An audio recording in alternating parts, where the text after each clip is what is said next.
বসো। বলো, কি বলবে? আপনি এখান থেকে চলে যান স্যার।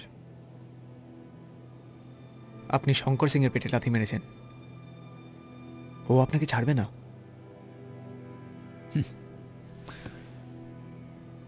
আচ্ছা, তুমি তো শঙ্কর সিং এর দলের লোক, তা তুমি হঠাৎ করে আমার ভালো চাইছো কেন? আমি জানি আপনি একজন ভালো মানুষ, তাই আপনাকে সাবধান করতে এলাম। Thank you. তবে তুমি আমাকে নিয়ে চিন্তা করো না। এখানে আসার আগে আমি জেনে এসেছি এই শঙ্কর সিং আমার ঠিক কতটা ক্ষতি করতে পারে। মুশকিলটা কি জানো তো, এই অভিজিৎ সরকারের জীবনে না ব্যাক গিয়ারটা নেই। সে পালাতে জানে না, জানে শুধু নিজের দায়িত্ব ও কর্তব্য পালন করতে। আচ্ছা, একটা কথা আমায় বলো তো, তোমাকে দেখলে তো ভদ্রবাড়ির ছেলে বলে মনে হয়, তা তুমি এই শঙ্কর সিং এর মতো মাফিয়াদের পাল্লায় পড়লে কি করে?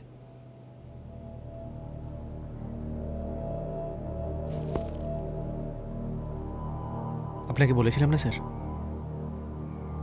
পেটের জ্বালা কেউ 7-5 কেন, 1-2ও ভাবে না।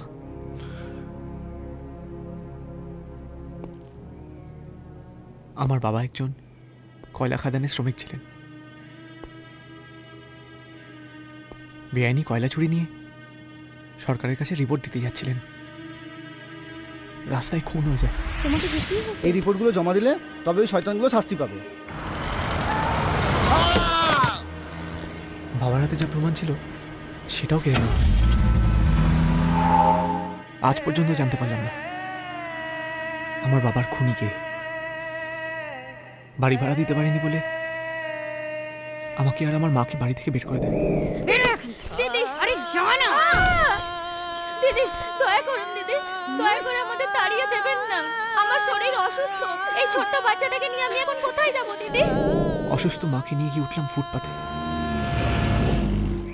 আধেক দিন খাবার জুটত না। বাবার খুনের বিচার চাইতে পুলিশের কাছে গেছিলাম, কিন্তু সেখান থেকেও ঘাট ধাক্কা দিয়ে বের করে দিল। চল ফোড় এখান থেকে। তোর বাবার মতন কত লোকের লাশ পড়ে গেল এই খাদানে, তার কোনো হিসাব নেই, আর তুই বিচার চাইতে এসেছিস? ভাগ এখান থেকে। ওঠ বেটা ওঠ। তারপর খোকন ভাইয়ের সাথে দেখা হলো। ওঠ ওঠ। কি হয়েছে? দেখো না, আমি আমার বাবার খুনের বিচার চাইতে এসেছিলাম, ওরা আমাকে কার ধরে বের করে দিল। কাঁদিস না কাঁদিস না, বোকা ছেলে। এখানে বিচার হয় না রে, এখানে শুধু লেনদেন হয়, লেনদেন লেনদেন। চল আমার সাথে, খা খা।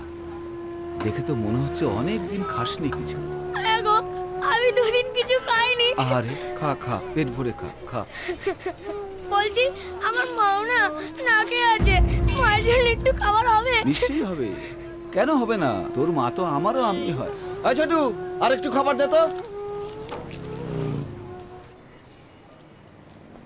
মা, ও মা, মা, ও মা।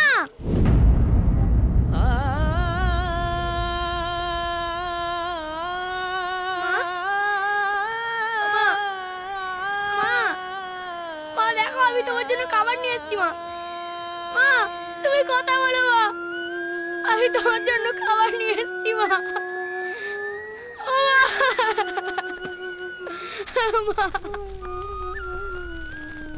মাও আমাকে ছেড়ে চলে গেল। আমি প্রতিজ্ঞা করছি মা, আজ থেকে আমি বেঁচে থাকতে এই রানীপুরে কেউ কোনোদিনও না খেতে পেয়ে বিনা চিকিৎসায় মারা যাবে না। এটাই তোমার বিক্রমের শপথ। বলো খোকন ভাই, কি কাজ করলে আমি অনেক টাকা রোজগার করতে পারবো? কয়লা, কয়লা হলো হিরে। এখানে কয়লা যার, এই এলাকা তার। পারবি? কয়লা চুরি করতে পারবি? কেন পারবো না, নিশ্চয়ই পারবো। ইনশাআল্লাহ তোমার আশীর্বাদ থাকলে অবশ্যই পারবো। বাহ, চল তুই আমার সাথে চল। তোর মতো আরো একটা বেটা আছে আমার কিসমত, সেও অনাথ বেটা আছে। হ্যাঁ, তার সাথে তোরা আজ আলাপ করিয়ে দে।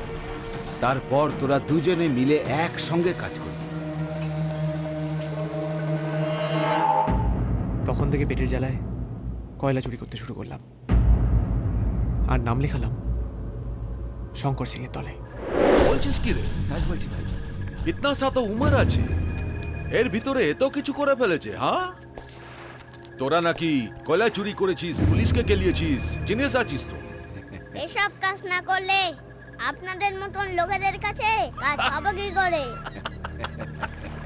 আরে বাত মে তো বহুত দম হ্যাঁ। এর জন্যই তো আপনার কাছে নিয়ে এসেছি শঙ্কর ভাই। হ্যাঁ, কি নাম আছে তোদের? বিক্রমজিৎ। কিসমত আলী। আমার ওই কাম করবি? কেন করব না? মাল দিলেই সব করব। কতটা কয়লা চাই? 1 লরি, 1 মালগাড়ি, না পুরো খাদান?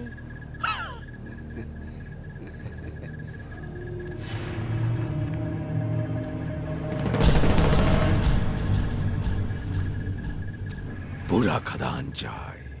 পেয়ে যাবেন। ইয়ে!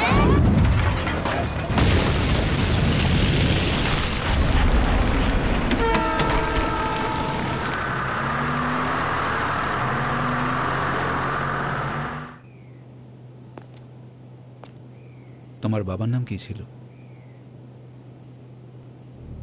বিশ্বনাথ দাস। নিজের কাছের মানুষকে হারানোর যন্ত্রণাটা আমি বুঝি স্যার, তাই আপনাকে একটু ভাবতে বলছি। নিজের জন্য না হলেও পরিবারের জন্য। চলি স্যার। এসো।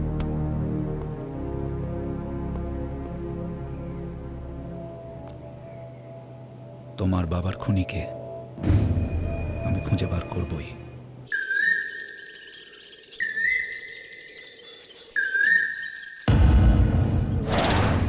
আচ্ছা, এই খুনের পেছনে কার হাত আছে বলে আপনার মনে হয়? কার আবার হাত থাকবে? বিক্রম। বিক্রম? ওই তো এর আগে স্যারকে খুনের হুমকি দিয়েছিল। ওই তো খুনটা করেছে, মেরেছে তো স্যারকে। তাহলে আপনারা অ্যারেস্ট করছেন না কেন? করবো খুব শীঘ্রই অ্যারেস্ট করবো। আগে তো খুঁজে বার করতে হবে বিক্রম কোথায়। দেখছি কি করে। এই স্যারের বডিটা তুলে নিয়ে এসো। সাবধানে সাবধানে। বিক্রম, বিক্রম ওঠ ওঠ ওঠ ওঠ। বোন ভাই, চল, কি হলো? এখান থেকে তাড়াতাড়ি পালা। কিন্তু কেন? তাড়াতাড়ি পালা, তাড়াতাড়ি জামা কাপড় গুছিয়ে নে। নে নে নে নে। আরে কি হয়েছেটা কি? অভিজিৎ সরকার খুন হয়ে গেছে। কি বলছো তুমি? তাই তো বলছি, তুই এখন এখান থেকে তাড়াতাড়ি পালা। আরে অভিজিৎ সরকার খুন হয়ে গেছে তো আমি বানাবো কেন? পুলিশ বলছে তুই খুন করেছিস। আরে আমি পুলিশকে বলে দেবো যে আমি খুন করিনি। না, তোর কথা পুলিশ বিশ্বাস করবে না। আরে শোন, আমার মনে হচ্ছে এটা একটা ষড়যন্ত্র। ঠিক আছে, তুই এখন এখান থেকে যা। সব শান্ত হলে আমিই তো আসতে বলবো। কিন্তু খোকন ভাই, কোনো কিন্তু নয়। নে ধর ধর, চল।